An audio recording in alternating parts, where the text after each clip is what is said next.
All right, so now let's go ahead and answer this problem. We're going to find the volume of the region bounded by the paraboloid.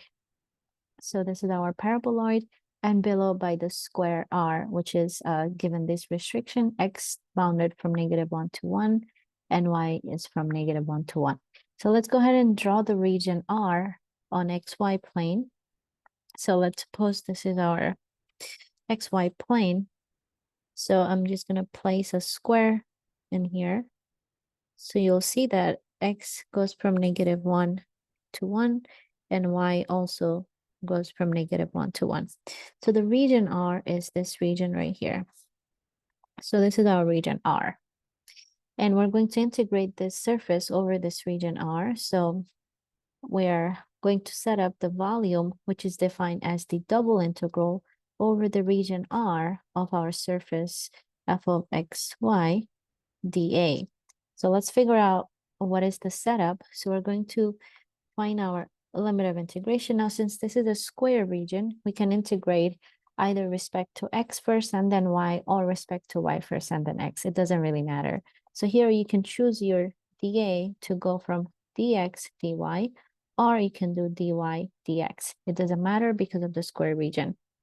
So let's so I'm gonna just go ahead and pick dA to be dy dx. So our function f of xy, that's the surface we're given. That's 2x squared plus 3y squared. And I'm going to go ahead and set up the integral respect to x and then y. Sorry, respect to y and then x. So y will go from -1 to 1. Those are the bound on y. And x will also go from -1 to 1. So these are the bounds right here for x and y.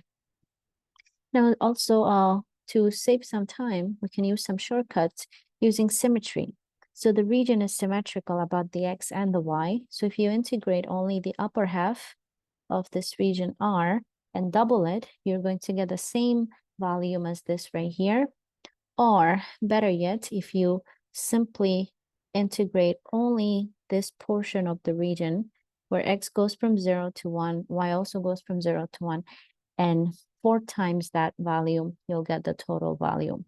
So that's what I'm going to do because it's easier. So we're only going to integrate this portion where we're restricting x to go from 0 to 1 and y to also go from 0 to 1. And we're going to multiply our volume by 4. So that would give us 4 times the double integral of 0 to 1. That's the range for y. 0 to 1, that's the range for x, of this surface, 2x squared plus 3 squared dy dx. That's going to save you a lot of time. But again, if you're not sure about symmetry, you can just go ahead and integrate this and you'll get the same result. So proceeding with this setup, so we're going to get 4 times. So I'm just going to push it right here so I have more space to write. So we have 4 times the integral from 0 to 1. So we'll do the inner integral first. We'll take care of this right here. So we'll integrate respect to y first.